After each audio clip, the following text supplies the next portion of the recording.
베드로는 고난에 처한 소아시아 지역의 성도들에게 중요한 권면을 하고 있는 중에 있습니다. 우리가 나눴던 중요한 첫 번째 권면은 무엇이었냐면 마음의 허리를 동이라고 하는 것이었습니다. 사단은 성도들의 마음을 빼앗기 때문에 그렇습니다.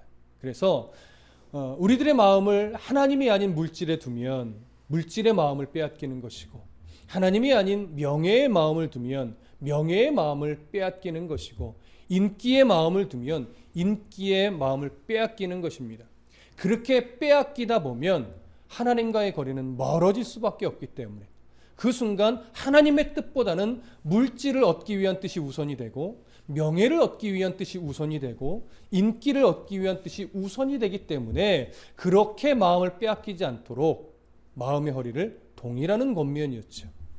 그 다음에 이전에 너희가 예수 그리스도를 모를 때는 사탄을 아버지로 여겨서 사탄이 원하는 가치관이 전부인 줄 알고 그 사탄의 가치관에 순종하며 살았지만, 이제는 너희를 하나님께서 자녀 삼으셨기 때문에 하나님이 너희들의 아버지이다. 그러니 그 아버지께서 얼마나 거룩한 분인지 아니, 아버지 하나님이 거룩함처럼, 아버지 하나님의 거룩함처럼 너희도 마땅히 거룩한 삶을 사는 것이 옳다. 이러한 두 가지 권면을 했습니다. 그리고 오늘 이어서 또 한 가지 권면을, 아주 중요한 권면을 해 주시는데, 그것이 뭐냐면 하나님을 두려워할 수 있어야 한다는 것입니다. 그 부분을 좀 보시죠. 17절 함께 읽어보겠습니다. 시작. 외모로 보시지 않고 각 사람의 행위대로 심판하시는 이를 너희가 아버지라 부른즉 너희가 나그네로 있을 때를 두려움으로 지내라. 자, 여기 보시면 외모로 보지 않고라는 표현이 나옵니다. 외모.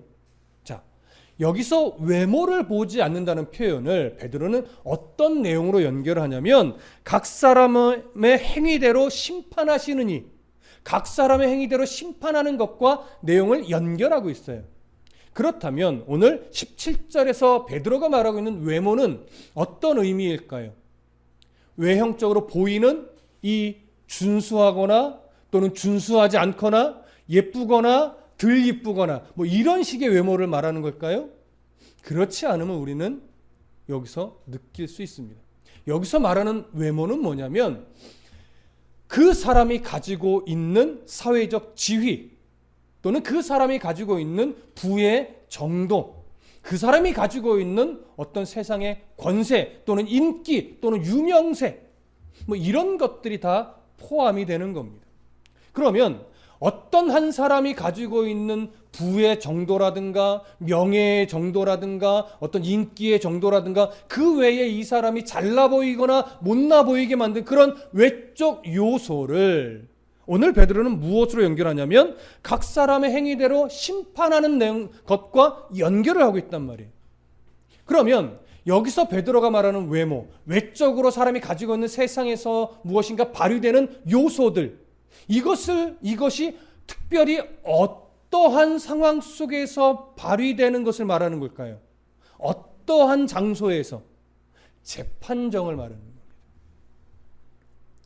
가장 정의롭게, 가장 진리에 입각하여 재판해야 될 그 재판정에서 그 재판장이 재판을 진리에 입각해서 하는 것이 아니라 무엇을 기준으로 한다는 얘기예요? 외모를 기준으로 판결을 굽게 한다는 얘기예요. 재물이 많은 사람 편을 들어주거나 권세가 있는 사람 편을 들어주거나 무엇인가 기득권을 가지고 있는 자의 입장에 서서 판결을 굽게 하는 거죠. 그러니까 어떤 사람이 생겨요? 억울한 사람이 생기죠. 그것이 세상이라는 거예요. 그런데 하나님은 그러한 세상과 다르다는 거죠. 어떻게 달라요? 하나님은 각 사람의 행위대로 심판해요. 선과 악의 기준이 되시고 진리의 기준이 되시는 하나님은 그 사람의 외적 요소를 보고 심판하시는 것이 아니라 그 사람의 행위, 이 행위는 사실 겉으로 드러난 행위지만 더 깊이 얘기하면 어떤 행위겠습니까? 중심에서부터 나오는 행위죠. 그 사람이 어떤 중심을 가지고 어떤 행위를 했는지 가장 공의롭게 진리에 입각하여 판단하시고 뭐 하신다는 얘기예요? 심판하신다는 얘기예요. 자, 그러면 이렇게 가장 공의롭게 심판하시는 이가 우리 하나님이라면 그 하나님 앞에서 어떤 사람이 떳떳할 수 있을까요? 제가 말씀드렸죠. 각 사람의 행위대로라는 이 표현에는 외적으로 어떤 행위의 결과만을 말하는 것이 아니라 중심까지 보시는 거예요. 어떠한 마음으로, 왜, 어떠한 이유로 그런 행동을 했는 것까지 다 아시는 거예요. 그러니 하나님 앞에서 감출 수가 있어요? 속일 수가 있어요? 없죠. 그 모든 것을 다 아시는 하나님이 각 사람의 행위대로 심판하신단 말이에요. 그러니 이 하나님의 심판 앞에서 어떤 사람이 두려워하지 않을 수 있을까요? 어떤 사람이 떳떳하게 하나님의 심판 앞에 당당하게 설 수 있을까요? 그 어느 누구도 당당하게 설 수 없습니다. 그런데 어떤 사람이 더 당당하게 서지 못하냐면 그 재판장을 아버지로 여기지 않는 사람. 그 사람은 더 당당할 수가 없겠죠. 이러한 재판장이신 하나님, 그 하나님을 우리는 뭐라 부른다는 거예요? 아버지라 부른다는 거예요. 그래서 우리가 더 거룩해야 되는 거예요. 왜요? 재판장이신 아버지를 둔 자가 세상 법을 함부로 어기고 살면 누구의 이름을 모욕하는 거예요?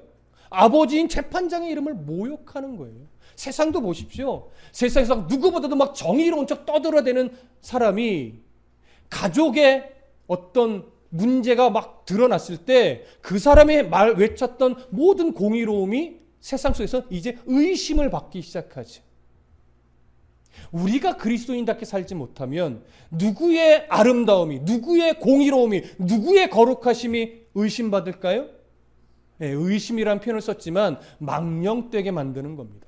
거룩에 훼손을 주는 겁니다. 물론 하나님의 거룩이 훼손당한다는 얘기는 아닙니다. 세상 사람들의 이 말 속에서 하나님의 거룩이 자꾸 깎인다는 얘기죠. 누구 때문에? 자녀된 우리 때문에. 그 거룩하신 공의로 재판하시는 재판장 되시는 그 하나님이 우리의 아버지라는 거예요. 그런데 오늘 우리가 조금 집중해서 하나 보셔야 될 건 뭐냐면 여기서 행위대로 심판한다 할 때 이 심판은 종말론적인 최후의 마지막 심판, 이것이 포함되지만 마지막 때 일어날 최종적인 심판만을 의미할까요? 그렇지 않습니다. 지금도 하나님은 각 사람의 행위대로 뭐 하고 계실까요? 심판하고 계십니다. 최종적이지는 않지만 하나님께서는 아주 필요적절한 심판을 지금도 하고 있어요. 그러면 믿지 않는 자들에게 있어서는 때로는 경고요, 때로는 이 세상이 얼마나 악한가를 드러내는 용도로 하나님이 그 심판의 모습을 행위를 사용하시겠지만 믿는 자들에게, 하나님의 자녀된 자들에게는 어떤 의도로 지금도 심판하실까요? 버리기 위해서? 아니죠. 이것을 뭐라고 말해요? 우리는 심판이란 표현보다는 징계 또는 연단 또는 훈련, 이런 표현이 더 적당할 겁니다. 하나님은 그래서 지금도 우리를 심판하고 계셔요. 마태복음 7장에 가보면 비판을 받지 아니하려거든 비판하지 말라. 너희가 비판하는 그 비판으로 너희가 비판을 받을 것이요 너희가 헤아리는 그 헤아림으로 너희가 헤아림을 받을 것이니라. 마지막 때에도 적용이 되지만 지금 시대, 현 시대를 살아가는 성도들에게도 적용이 될까요? 안 될까요? 적용이 되죠. 그래서 성도는, 그래서 목회자는 말과 행실에 있어서 더 긴장하는 것이 맞습니다. 그러니 보십시오. 성도로 살아가는 것이, 하나님을 아버지라 여기며 살아간다는 것이 편할까요? 불편할까요? 이런 불편한 게 당연한 겁니다. 예수 믿는 사람으로서 내가 정말 바르게 살아가야지라고 결심하는 그 순간 어떤 결심과도 똑같은 거냐면 나는 이 세상을 불편하게 살기로 작정하는 것과 똑같은 거예요. 그럼 나는 예수 그리스도를 잘 믿고 싶어요 라고 하면서도 세상에서 불편함을 느끼지 않는다는 건 둘 중에 하나죠. 결심을 너무 고상하게 했거나 아니면 정말 그 사람이 거룩하거나. 근데 우리가 경험해 봐서 알지만 예수를 믿는 자로 살아가는 것은 안 불편할 수가 없습니다. 불편한 게 정상입니다. 그리고 불편함을 느껴야 그 영이 살아있는 겁니다. 그러니 불편함을 예수 믿는 자로서 살아가는 것이 왜 이렇게 불편해? 힘들어?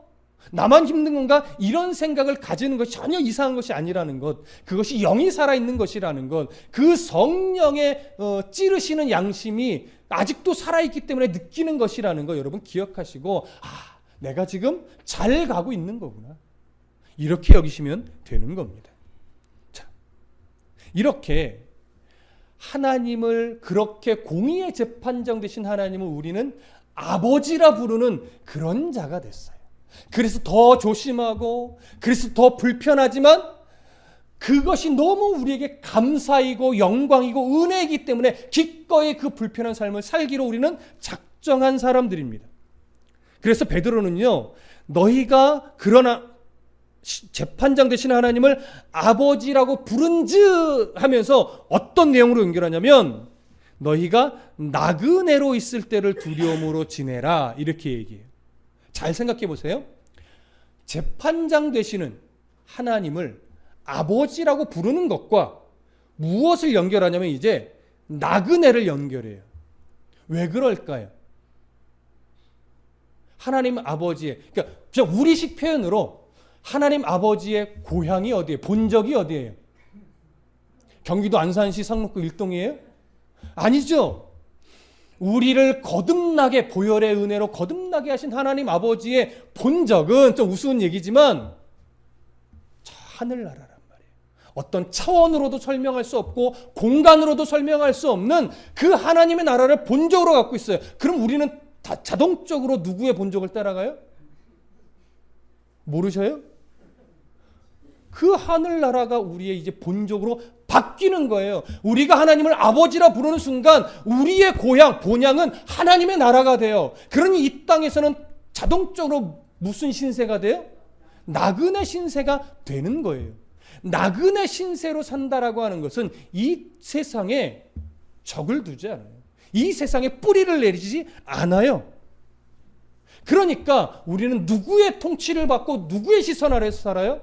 하나님의 통치를 받으며 하나님 나라의 시민권을 가지고 하나님 나라의 백성으로 이 땅에서 살아가니까 부딪히는 게 많을 수밖에 없는 거예요. 불편한 요소가 생길 수밖에 없는 거예요.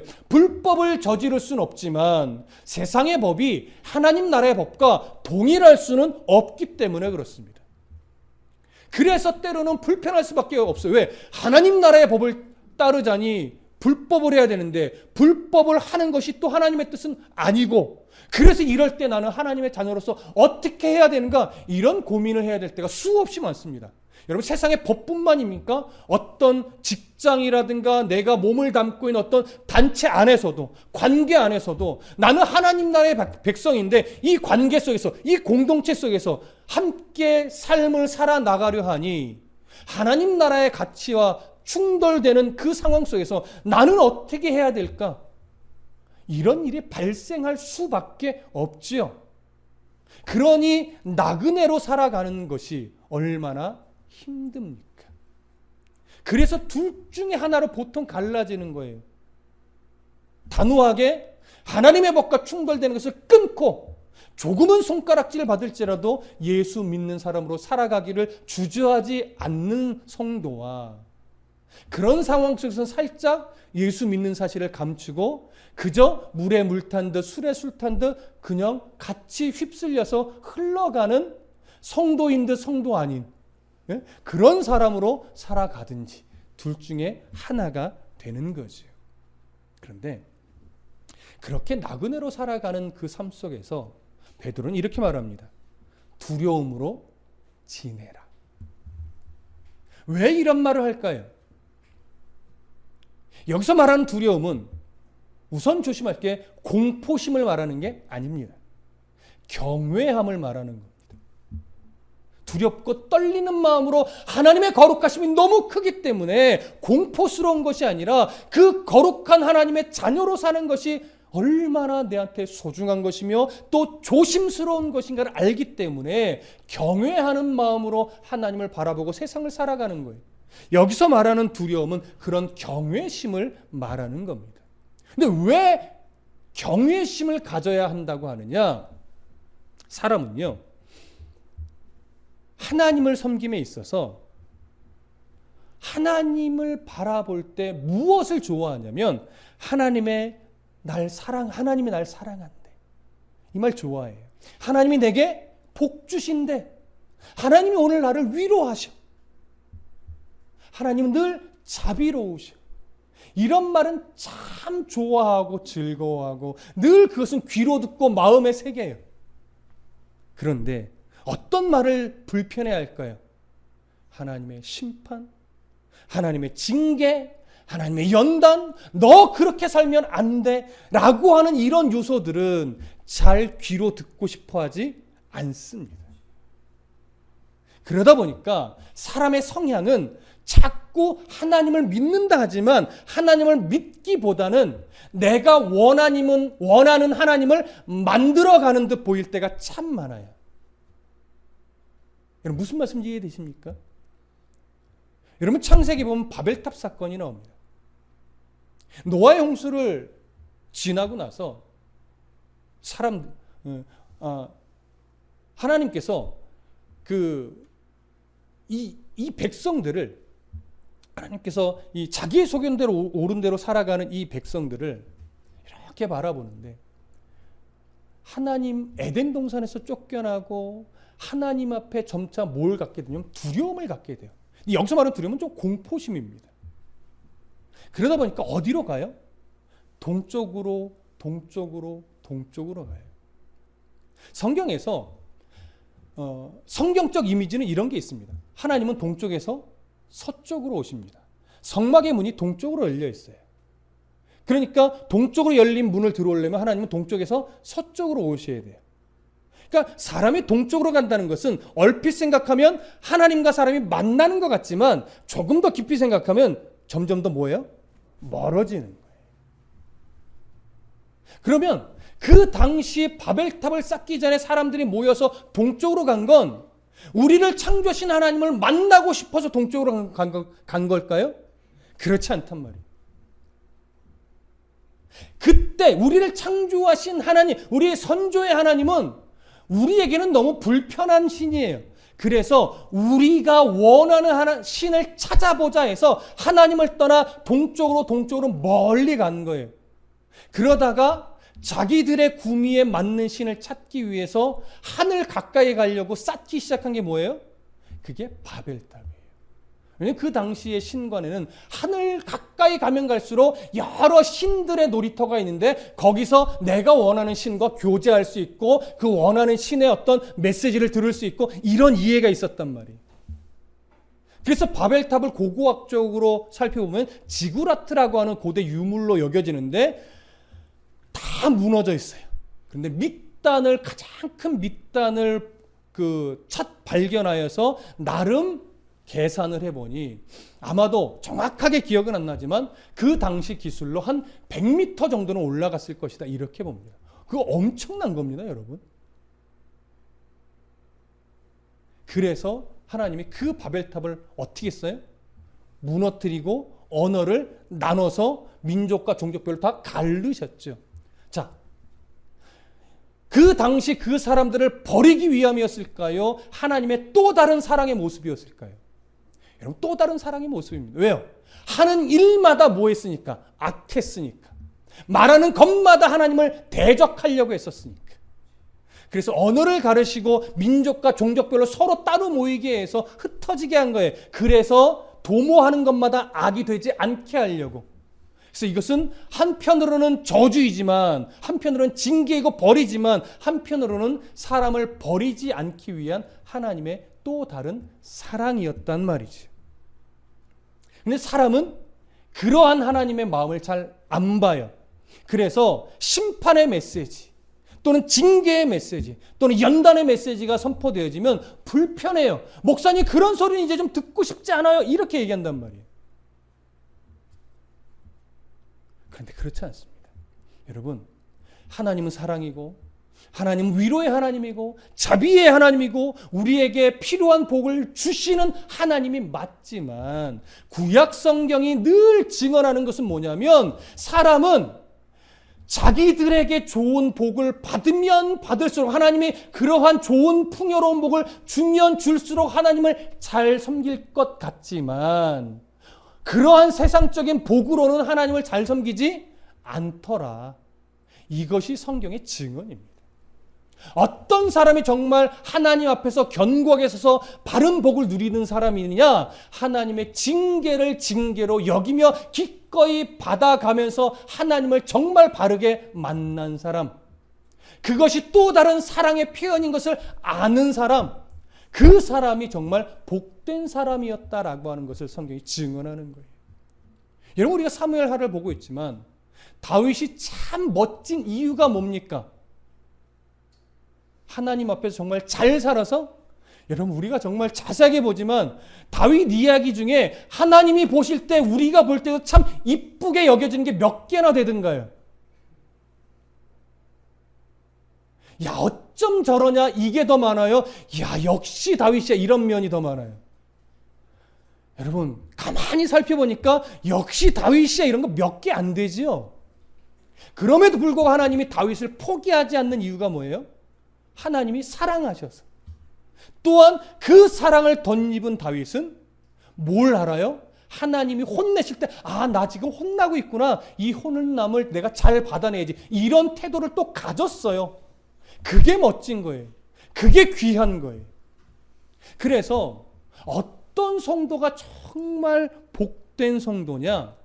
하나님의 심판이, 그러니까 성도에게 주는 심판이 복인 걸 아는 사람. 하나님의 연단이 나를 성숙하게 만든 너무나 좋은 도구인 걸 인정하고 기꺼이 그 연단을 받기를 주저하지 않는 사람. 이런 사람이 정말 복된 성도인 거예요. 그래서 그 당시 이제 막 고난이 더 심해질 것을 예상하고 있는 베드로는요, 너희들 하나님을 두려워할 줄 알아야지, 두려워하지 않고 복만 좋아하고 위로만 좋아하다 보면 어느 순간 어떤 신앙이 돼요? 세상과 타협하는 신앙이 돼요. 그 고난 때문에 결국 무릎 꿇고 하나님도 섬기고 우상도 섬기는 마음으로 하나님 버리지만 않으면 되지요. 여러분, 어떤 면에서 맞는 것 같지만, 이런 마음으로 하나님만 버리지 않으면 되고 세상에서 그냥 막 살아도 돼요? 그게 아니란 말이에요. 그래서 하나님을 두려워할 줄 아는 신앙, 경외할 줄 아는 신앙이 되어야 된다는 거예요. 이 경외함 속에서는요, 저는 이렇게도 말하고 싶어요. 여러분, 하나님은 절대 우리를 버리지 않아요. 아멘이시죠? 우리가 어떠한 잘못을 저질러도 예수 그리스도의 핏값으로 하나님이 가장 악할 때 우리를 구원하셨기 때문에 그보다 더 악할 수는 없어요, 우리가. 그래서 하나님은 절대 우리를 포기하거나 버리시지 않는 걸 알지만, 우리가 세상을 살아나갈 때요, 어떠한 자세로 살아가는 것이 신앙상 더 유익하냐면, 내가 이러다가 하나님께 버림받지, 진짜 버림받는다는 것이 아니라 나를 긴장시키는 거예요. 내가 이렇게 함부로 살다가 내가 하나님 앞에 버림받지, 이러한 긴장감의 태도를 가지고 다시 하나님을 두려워할 줄 알며 다시 나의 삶을 하나님의 말씀 앞에 아주 견고하게 세워놓고 가지칠 거 가지치고 모난 거 정으로 막 때려가면서 그렇게 자복시키고 굴복시켜가며 하나님의 사람으로 세워져 가는 거예요. 이게 정말 건강한 성도예요. 근데 늘 좋은 말만 듣고 싶어하면 신앙이 잘할 것 같지만 여러분, 퇴보합니다. 사랑하는 자녀에게 뭘 들어요? 매를 들 수 있어야 돼요. 물론 때릴 일이 없는데도 매를 들라는 건 아니죠. 잘못한 건 잘못한 걸 알려주고 잘한 건 칭찬해 줄 줄 알고 선과 악이 무엇인지를 정확하게 알려주는 부모가 되어야 한다는 거잖아요. 그래서 우리는요, 이렇게 하나님을 두려워할 줄 알아야 돼요. 그러니까 하나님의 깊은 사랑이 어떤 사랑인지도 알아야 되고, 그런 하나님 앞에서 내가 어떤 긴장감을 가져야 되는지 알고, 바른 긴장감 속에서 더 나를 하나님이 주시는 은혜 앞에서도 세우고, 하나님이 주시는 연단 앞에도 세울 줄 아는 그런 성도가 되어야 한다는 거예요. 그래서 오늘 베드로가 외모로 보시지 않고 각 사람의 행위대로 심판하시는 그 하나님을 너희가 아버지라고 부르고 있으니 너희가 이 세상에서는 나그네다. 그러니 나그네로 살아가는 동안 세상의 그것 때문에 타협하지 말고 하나님을 두려워할 줄 아는 신앙으로 스스로를 긴장시켜가면서 더 성도답게 살아가서 그 하나님 나라의 시민으로서 마땅히 살아가야 한다. 이것을 이야기하는 거예요. 여러분, 무슨 말씀인지 이해되십니까? 베드로는 이 말을 하면서요, 하나님을 두려워할 줄 알아야 되는 이유에 대해서 또 한 가지를 언급합니다. 그것이 이제 18절, 19절에 나옵니다. 함께 읽겠습니다. 시작. 너희가 알거니와 너희 조상이 물려준 헛된 행실에서 대속함을 받은 것은 은이나 금같이 없어질 것으로 된 것이 아니요 오직 흠없고 점없는 어린 양 같은 그리스도의 보배로운 피로 된 것이니라. 자, 너희가 알거니와 너희도 이미 알고 있다 이거죠. 뭘 알고 있다고 말하냐면 너희 조상이 물려준 헛된 행실에서 너희가 대속함을 입었다라고 하는 거예요. 이 사실을 안다 이거예요. 그럼 여기서 말하는 헛된 행실은 무엇이겠습니까? 원론적으로 들어가면 원죄를 말하는 거예요. 원론적으로 들어가면 아담과 하와의 불순종으로 인해서 우리가 죄와 사망 권세 아래 종노릇하게 된 이런 신분, 이것이 우리가 가지고 있는 어쩔 수 없이 가지고 있는 원죄잖아요. 그런데 세상 가운데 드러나는 것은 뭐예요? 그런 죄와 사망 권세를 아버지처럼 나도 모르게 여기며 그런 죄의 가치에 순종해서 하는 말마다 하는 행동마다 나도 모르게 나타나는 게 뭐예요? 바로 죄에 노예된 자의 흔적이죠. 이기적이고 탐욕적이고 정욕적이고. 우린 사실 이러잖아요. 인간의 사랑은 한계가 있잖아요. 아무리 누군가를 깊이 사랑한다 해도 넓은 시각으로 보면 내 중심의 이기적인 사랑인 거예요. 가족 사랑이 지나치면 다른 가족은 죽들지 만들지 뭐가 중요해요? 내 가족만 중요해요. 근데 그게 세상에서 틀립니까? 그건 어쩔 수 없는 거예요. 사람의 사랑이 가지고 있는 한계예요. 근데 그것마저도 사실은 죄의 흔적 중에 하나입니다. 죄가 가지고 있는, 죄성이 가지고 있는 한계예요. 그래서 이방인의 입장에서 본다면, 당시 이방인의 입장에서 본다면 그 헛된 행실은 뭐냐면 그러한 원죄를 가지고 살아가는 중에 특히 하나님을 모르고 우상을 섬기던 선조처럼 그들도 우상 숭배의 가치관을 가지고 모든 세상의 삶을 그 우상의 가치 안에서 살아왔던 흔적들 모두를 말합니다. 그럼 유대인의 입장에서는 뭘까요? 선조로부터 하나님을 믿는 신앙의 유산은 받았지만 온통 마음을 무엇에 뺏겨요? 우상 숭배적 가치에 자꾸 뺏겨왔어요. 하나님을 제대로 섬기지도 못했어요. 그런데 지금도 여전히 그런 흔적은 유대인 가운데도 남아있어요. 그렇게 헛된 행실에 젖어서 이것이 헛된 행실인지도 모르고 살아가고 있던 너희를 하나님이 어떻게 했다는 거예요? 대속해줬다는 거죠. 근데 그 대속이 그냥 된 것이 아니죠.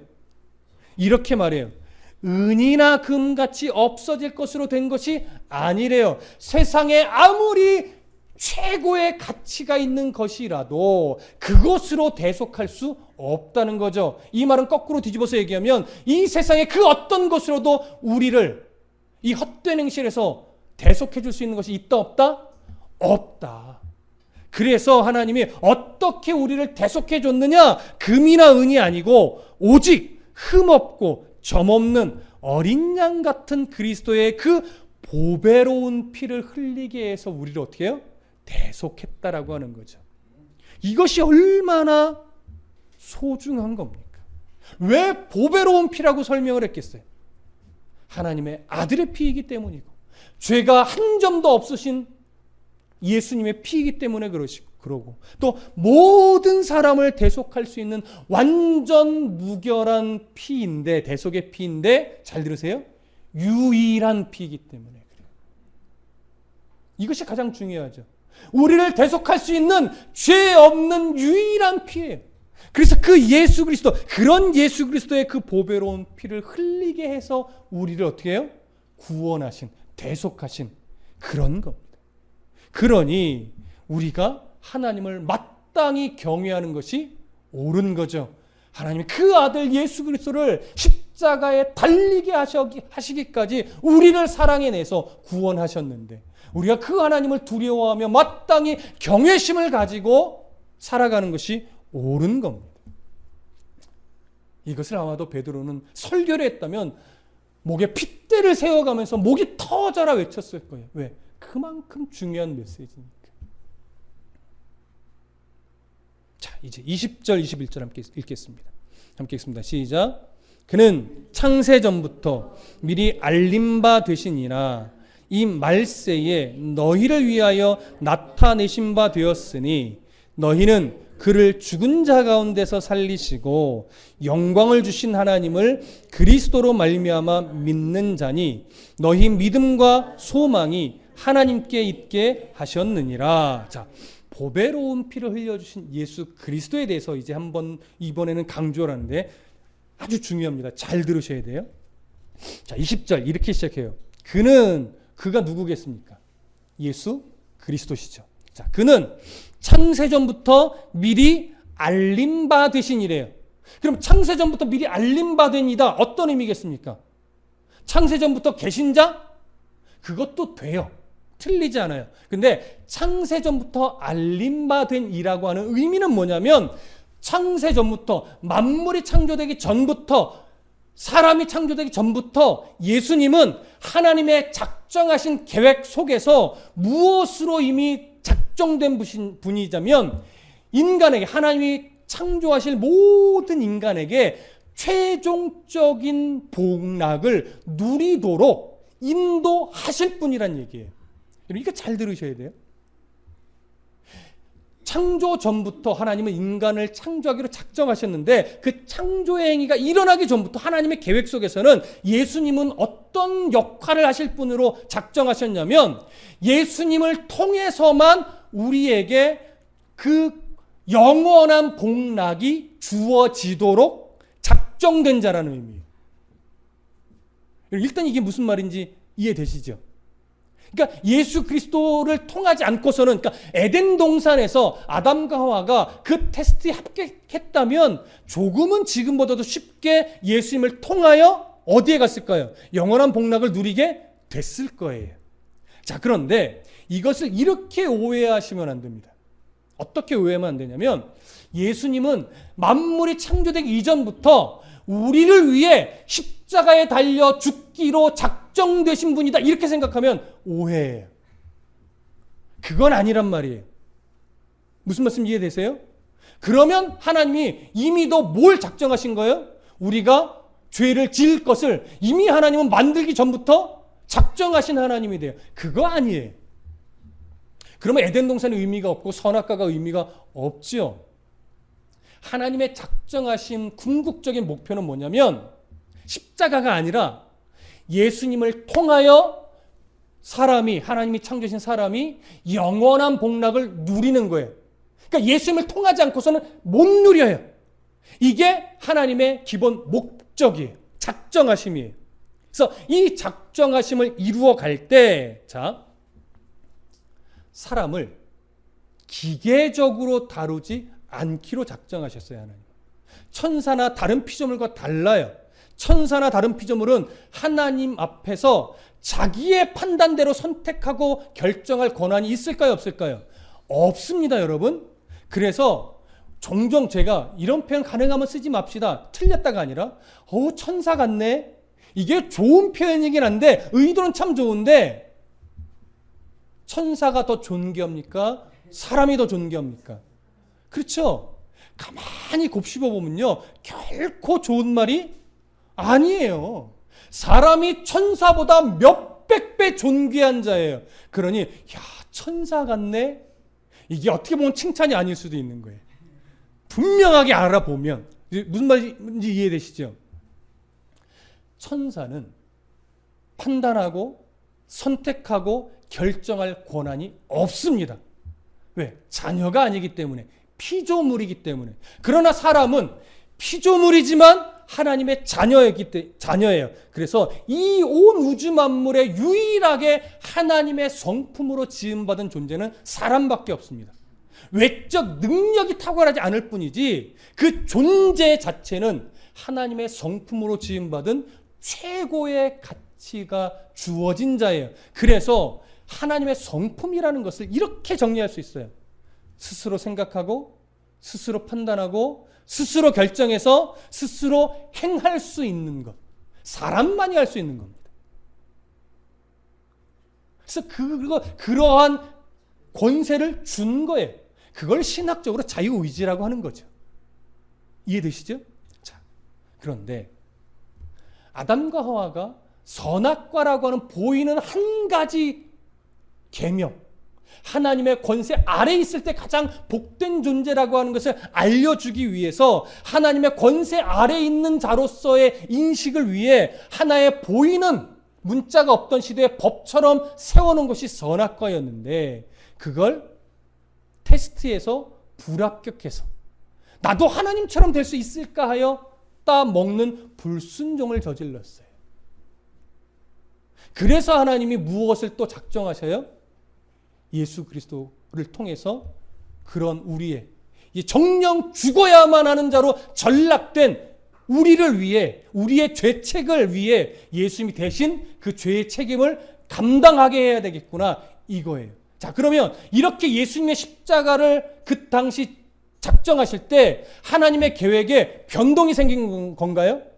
아니란 말이에요. 그건 하나님의 계획의 변동이 아니라 하나님께서 사람이, 아담과 하와가 그 선악과라고 하는 테스트에 합격을 할 수도 있고 하지 않을 수도 있는 문을 다 열어놓은 거예요. 합격을 한다면 예수님을 통하여 이렇게 이루어 가실 것이고, 불합격한다면 예수님을 통하여 또 이렇게 이루어 가실 것을 이미 다 열어놓으신 거죠. 즉흥적으로 하신 게 아니란 말이에요. 그런데 안타깝게도 아담과 하와는 불순종으로 실패했어요. 그러니 실패한 아담과 하와와 그 이후의 후손들을 버려요? 그러면 하나님의 처음 작정이 실패한 거죠. 아니란 말이에요. 하나님의 처음 작정은 뭐라고요? 우리를 예수 그리스도를 통하여 궁극적인 영원한 복락을 누리게 하는 거예요. 이건 여전히 변함이 없어요. 이것을 이루는데 하나님은 실패함이 있어요, 없어요? 없어요. 이게 예정론의 주요 골자인 거예요. 그 처음 작정하신 영원한 복락을 누리게 하기 위해서 우리를 선택하여 이끌어 가시는 이 사랑이 완전하다, 실패함이 없다, 끝내 그 영원한 복락을 누리게 만든다. 이게 예정론의 아주 중요한 골자예요. 이걸 놓치면 숙명론으로 가요. 하나님은 숙명론으로 우리에게 말씀을 주신 분이 아닙니다. 몇 년도 몇 월 며칠 몇 시에 예수를 믿게 될 것이고, 몇 년도 몇 월 며칠에 교통사고가 날 것이고, 이렇게 인간의 이 삶을 설계해 놓으신 게 아니란 말이에요. 그러면 우리의 의지가 아무 필요가 없지요. 자, 그렇게 하나님께서는요, 미리 알림받았어요. 어떤 분으로? 영원한 복락을 우리에게 주실 분으로. 그런데 우리가 실패했어요, 아담과 하와가. 그래서 예수님은 십자가에서 우리의 죄 문제를 해결해 줌으로 말미암아 우리를 영원한 복락을 누릴 자로서 다시금 문을 열어주셨어요. 이런 은혜를 우리가 받은 거죠. 그래서 이 말세에 너희를 위하여 뭐 하셨어요? 나타내신 바 됐어요. 이게 무슨 말이에요? 말세는 예수님의 성육신으로부터 시작되는 겁니다. 그래서 말세는 언제 끝나요? 예수님의 재림으로 끝나요. 그래서 우리 시간으로는 참 긴 기간이에요. 하나님의 시간으로는 긴 기간이 아니지만, 자, 그 말세 때 너희를 위하여 나타내신 바 됐어요. 왜요? 우리를 죄 가운데 구원해 주려고 성육신하여 십자가에 달려 주셨단 얘기예요, 이것이. 그러니 이게 얼마나 큰 사랑입니까? 이런 사랑을 우리에게 주기 위하여 성육신하셔서 하나님께서 21절 보세요. 너희는 그를 죽은 자 가운데서 살리시고, 예수 그리스도의 십자가의 죽음과 부활을 말하는 거죠. 영광을 주신, 예수 그리스도의 부활과 승천을 통하여 영광을 주신 그 하나님을 우리가 어떻게 알고 믿게 됐느냐? 예수 그리스도로 말미암아 믿게 됐다는 거예요. 왜요? 보혈의 은혜를 우리가 덧입게 하나님이 은혜를 베푸셔서 믿음을 선물로 주셔서 우리가 보혈의 은혜를 덧입었고 거듭난 백성이 되었고, 그래서 하나님을 나의 주 나의 하나님으로 믿는 자가 되었다라고 하는 거예요. 이것이 얼마나 엄청난 거냐라고 하는 거예요. 이것을 금으로 살 수 있느냐, 은으로 살 수 있느냐, 뭐 이 세상의 황제라고 이걸 해줄 수 있느냐, 그 어떤 누구도 어떤 것도 이 은혜를 줄 수 없다 이거예요. 우리는 이러한 은혜를 받은 자이다 이거죠. 그렇게 하나님을 믿게 된 자다 이거예요. 그러니 너희의 믿음과 소망이 어디에 있는 것이 당연하다? 여기 보세요. 하나님께 있는 게 당연하다. 하나님께 있게 하려고 그런 역사의 일을 이렇게 이루셨다 이거예요. 그런데 그렇게 하나님을 믿고 소망하며 살아가야 될 우리들이 마음의 허리를 동이지 않고 거룩하신 하나님의 그 거룩하심을 우리가 인식하지도 않고, 오늘 여기서 말하는 것처럼 하나님을 두려워할 줄도 모른다면 너희를 구원하신 이 은혜는 어떻게 할 거냐 이거. 이 은혜는, 이 은혜를 받아 구원의 백성이 되는데 네가 이런 두려움도 없고 하나님의 거룩하심에 대한 인식도 없고 마음의 허리를 동이는 이 싸움도 안 한다면 하나님이 너희를 구원한 이유가 어딨냐 이거죠.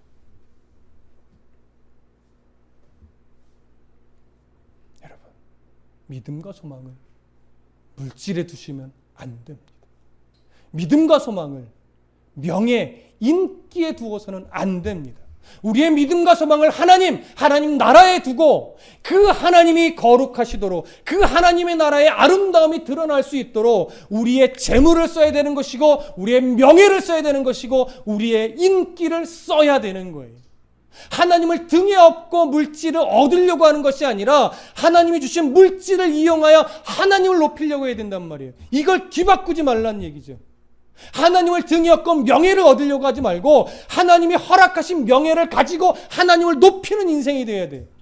여러분, 예수 믿는 국회의원이라고 하는 자들 중에 몇이나 정말 하나님 앞에 부끄럽지 않으려고 애를 쓰며 몇이나 하나님의 영광을 높이고 있을까요? 이 생각하면 참 가슴이 아파요. 역대 예수 믿는 장로여 대통령, 장로로서 대통령이라고 하셨던 분들 중에 누구 하나 정말로 하나님을 하나님답게 높이는 이 한 촌톤만큼의 흔적이라도 있었나요? 제가 모르는 영역에서 있었다면 참 좋겠습니다. 그런데 아직까지 제가 아는 선에서는 모릅니다, 저는. 그러한 영향력을 요만큼이라도 드러냈는지, 노력했는지. 그래서 예수 믿는 젊은 학생 청년들이 이러한 가치관을 가슴에 깊이 새기고, 때로는 연예인이 됐으면 좋겠고, 때로는 국회의원도 됐으면 좋겠고, 때로는 대통령도 됐으면 좋겠습니다. 좋은 기업의 회장도 나왔으면 좋겠습니다. 그렇다고 해서 평범하게 살아가는 사람은 하나님의 영광을 못 돌리냐? 그것 아닙니다. 믿음의 사람으로 대통령이 된 자도 귀한 것이고, 믿음의 사람으로 아주 평범하게 살아가는 인생도 대단한 겁니다. 하나님은 그 모든 사람을 동일하게 보시지, 야, 너 나를 믿더니 대통령까지 돼서 하나님의 영광을 아름답게 돌렸네, 너 진짜 대단하다, 이렇게 여기지 않는단 말이에요. 다 대단하게 보는 거예요. 여러분, 하나님을 구주로 섬기는 올바른 부모가 되는 것, 대통령이 되는 것보다 더 어렵습니다. 아시죠? 예수님을 바르게 믿는 평범한 성도, 평범한 집사로 살아가는 것, 여러분 쉬울 것 같으십니까? 정말 어려운 겁니다. 그걸 하시란 말이에요. 그걸. 믿음과 소망을 하나님께 두지 않으면 못해요. 마음의 허리를 동이지 않으면 못해요. 타협할 수밖에 없어요. 하나님이 얼마나 거룩하신 분인가를 알고 나의 말과 행실 하나가 그 거룩하심에 훼손을 끼칠 수 있다라고 하는 것을 알고 나의 마음을 하나님을 두려워할 줄 아는 마음으로 긴장시킬 때 이것이 조금이라도 가능해지는 거예요. 이제 이 말씀을 우리의 믿음의 거울 삼아서 우리의 믿음과 소망을 하나님께 두고 마음의 허리를 동이고 거룩하신 그 하나님이 나의 아버지이며 이 세상을 심판하는 재판장임을 인식하고 그래서 더 하나님을 경외할 줄 아는 그런 성도의 신앙이 되시기를 간절히 소망하고 축복합니다. 기도하겠습니다.